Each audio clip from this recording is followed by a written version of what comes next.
Hello दोस्तों, आज हम याद करने वाले हैं वन वर्ड सब्स्टिट्यूशन, वो भी एक ज़बरदस्त ट्रिक के साथ में। तो देखिए, पहला वर्ड है एब्टॉयर। तो एब्टॉयर से हमें एक साउंड सुनाई दे रहा है, बैट और टायर। ठीक है, हमने यहाँ से वर्ड निकाल लिए दो, बैट और टायर। इससे अब हम याद करेंगे। तो देखिए, आपको अपने दिमाग में, अपने ब्रेन में एक पिक्चर बनाना है कि आप कहीं से निकल रहे थे और आपने देखा कि एक व्यक्ति एक बहुत बड़े सारे बैट से, ठीक है, जो कि बहुत नुकीला बैट है, उस बैट से एक एनिमल को टायर के ऊपर रखकर काट रहा है। ठीक है, अब आपके दिमाग में ये पिक्चर क्लियर रहेगी कि एनिमल को बैट से काटा जा रहा है। अमूमन ऐसा होता नहीं है, एनिमल्स को बैट से तो नहीं काटा जा सकता, लेकिन हमें थोड़ा रिडिकुलस सोचना है। जितना ज़्यादा हम रिडिकुलस सोचेंगे उतना ज़्यादा हमारा ब्रेन उस चीज़ को याद रखेगा। ठीक है, तो हमने बैट और टायर वाली इमेज बनाई कि एक व्यक्ति बैट पर रखकर एनिमल को काट रहा है। ओके, अब यहाँ से आपको याद क्या आएगा कि एनिमल को काटा जा रहा है। ओके, तो ऐसा प्लेस जहाँ पर एनिमल्स को काटा जाता है उसे हम क्या कहते हैं? एब्टॉयर कहते हैं, यानी कि कसाई खाना कहते हैं। A place where animals are killed for food. Okay, next word लेते हैं हम, एब्डिकेशन।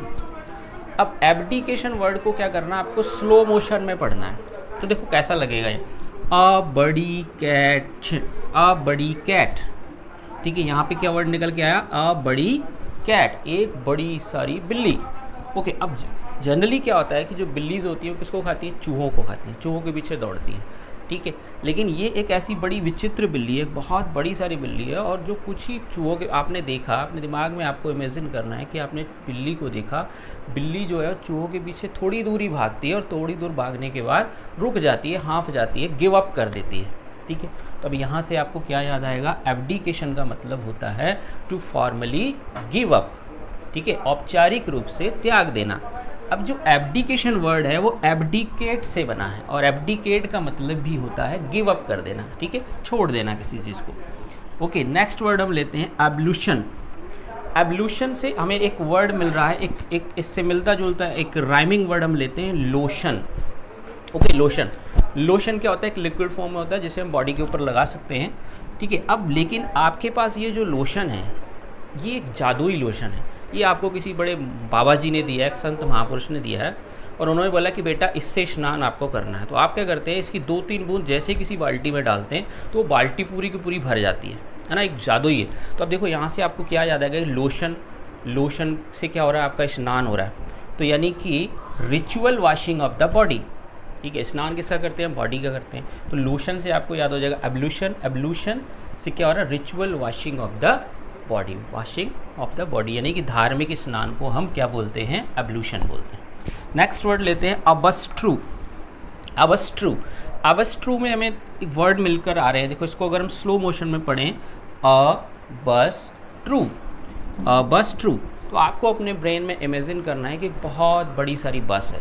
ओके, बस के ऊपर क्या है? बहुत बड़ा सारा राइट का निशान बना हुआ है, ट्रू का निशान बना हुआ है। ठीक है, अब इस ट्रू के निशान के अंदर छोटे छोटे फॉन्ट के अंदर कुछ लिखा हुआ है।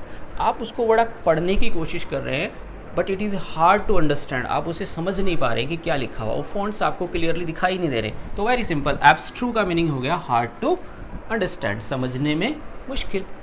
तो ये इस प्रकार से हम याद कर सकते हैं चीज़ों को, बहुत ईजिली ये याद हो जाएंगे। मेरा दावा है आपसे कि अगर आप ये एक बार आप देख लेंगे पूरा, तो इसके बाद में जितने भी वर्ड्स की मैं आपको ट्रिक बता रहा हूँ वो आपको दोबारा याद करने की ज़रूरत नहीं पड़ेगी। एक दो बार आपको थोड़ा प्रैक्टिस करने की ज़रूरत है। चलिए नेक्स्ट लेते हैं अबंडेंस। अबंडेंस को भी अगर हम स्लो मोशन में पढ़ लें थोड़ा सा, ठीक है, तो यहाँ पे क्या वर्ड निकल के आ रहा? अबंडेंस। अबंडेंस को शॉर्ट में स्लो मोशन में पढ़ें, तोड़ दें इसको 3 वर्ड में, तो क्या बन गया? अबंडेंस। अब बन मीन्स क्या होता है? जूड़ा। ठीक है, तो आपने क्या करना है, ऐसा इमेजिन करना है कि एक रूम है। ओके, उस रूम के अंदर एक बहुत बड़ा सारा जो जूड़ा है वो डांस कर रहा है। अब ये जूड़ा डांस करते करते क्या होता है? 1 से 2 हो जाता है, 2 से 4, 4 से 8, मल्टीप्लाई होता जा रहा है बहुत रैपिडली, जैसे सेल्स डिवाइड होती है। और रैपिडली ये डिवाइड होते होते इतनी ज़्यादा इनकी नंबर्स हो जाती है कि वो जो रूम है उसमें अब ये आ नहीं पा रहे। इनकी जो नंबर्स है वो रूम की जो कैपेसिटी है उससे भी ज़्यादा हो गई, यानी इनफ से ज़्यादा हो गई। तो a quantity that is more than enough, उसको हम क्या बोल देते हैं? अबंडेंस बोल देते हैं। प्रचुर मात्रा में जब हमें कोई चीज़ मिलती है, प्रचुरता में पाई जाती है, तो उसे हम क्या बोलते हैं? अबंडेंस बोलते हैं। ओके, नेक्स्ट वर्ड लेते हैं हम एक्सेंचुएट। देखिए, एक्सेंचुएट से आपको क्या मिल रहा है? यहाँ पर देखिए, पहले स्टार्टिंग में लिखा हुआ है AC। ठीक है, तो यहाँ से हमने ले लिया AC। सेंट, इसके बाद वर्ड लिखा हुआ है सेंट। सेंट मतलब स्प्रे। ओके, अब 2 वर्ड ले लिए हमने, एसी और सेंट। अब आपको क्या करना है, अब आपको इमेजिन करना है कि आप अपने घर में एसी के सामने खड़े हुए हैं और एसी से अचानक से एक सेंट की बोतल निकल कर गिरती है। एसी से क्या निकलती है, सेंट की बोतल निकलती है। ठीक है, अब आप क्या कर रहे हैं, उस सेंट को स्प्रे करने का अपनी बॉडी पे सोचते हैं, लेकिन जब आप उसको स्प्रे करने की कोशिश करते हैं तो आपको बहुत हार्ड उसको प्रेस करना पड़ता है, बहुत हार्ड दबाना पड़ता है ना, तब उसमें से स्प्रे निकलता है। तो यहाँ से आपको क्या समझ में आ रहा है, एसी सेंट यानी एक्सेंचुएट, एक्सेंचुएट से मिल गया आपको फोर्स ज़्यादा लगाना पड़ रहा है, यानी कि आपको मोर फोर्स लगाना पड़ रहा है। तो गिव मोर इम्पोर्टेंस या गिव मोर फोर्स, यानी किसी चीज़ को ज़्यादा इंपॉर्टेंस अगर हम देते हैं तो उसे हम कहते हैं एक्सेंचुएट। ओके, नेक्स्ट है अकम्प्लिश, अकम्प्लाइश, अकम्प्लाइस। अकम्प्लाइस से हमें क्या मिल रहा है, देखिए कॉम्प से मिलता हुआ वर्ड है कॉम्प, तो यहाँ से हमने वर्ड ले लिया कॉम्प। लास्ट में लिखा हुआ है लाइस। अब लाइस में क्या होता है, जुएं।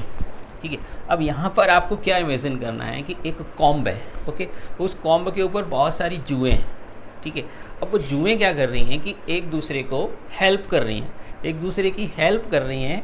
क्या काम करने में, एक दूसरे की हेल्प करती हैं। अब जुएं क्या करती हैं, हमारे सिर में जाकर हमारा खून चूसती हैं, है ना, तो एक दूसरे का खून चूसने में हेल्प कर रही हैं। अब देखो, किसी का खून चूसना तो गलत बात है ना भाई, तो गलत काम कर रही है ना, रॉन्ग डेट कर रही हैं, और वो एक ऊपर से क्या कर रही है, रॉन्ग डेट करने में एक दूसरे की हेल्प कर रही हैं। तो भाई अकॉम्प्लाइश का मतलब हो गया helper in a wrong date, और क्राइम, किसी क्राइम में मदद करना।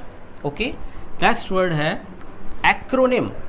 एक्रोनिम, तो देखिए अक्रोनिम से हमने बना लिया निम से बना लिया नेम। देखिए एक क्रो है, ठीक है, लेकिन ये जादुई क्रो है। ये क्रो क्या करता है, इसके सामने आप जैसे ही आओगे तो आपका नाम बता देगा ये।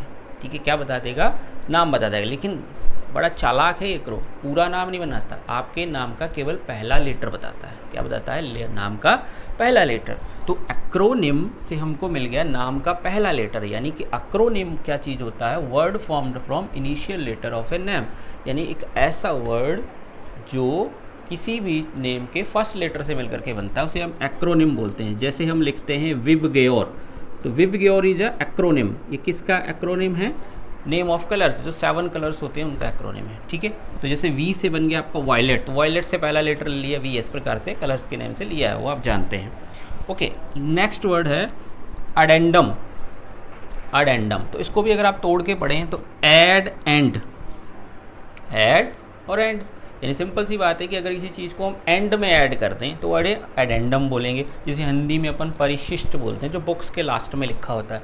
तो things to be added at the end of a book, किसी भी बुक के लास्ट में जो चीज़ें हम ऐड करते हैं उसे हम बोलते हैं things to be added at the end of book, यानी कि अडेंडम। नेक्स्ट वर्ड लेते हैं अग्नोस्टिसिज्म। तो देखिए अग्नोस्टिसिज्म में हम क्या देखते हैं, एग, एग, अगर इसको ऐसे पढ़े हम एग नो स्टिक, तो आप क्या पढ़ो, एग 9, यहाँ पे ले लेते हैं 9 और स्टिक, यानी आपको क्या इमेजिन करना है कि आप देखते हैं कि एक व्यक्ति है, ठीक है, कहीं पे जाते हैं आप, व्यक्ति को छोड़ो, आप देखते हैं, आप एग देखते हैं केवल, ठीक है, और उस एग में क्या है कि 9 अलग अलग रंग की स्टिक लगी हुई हैं।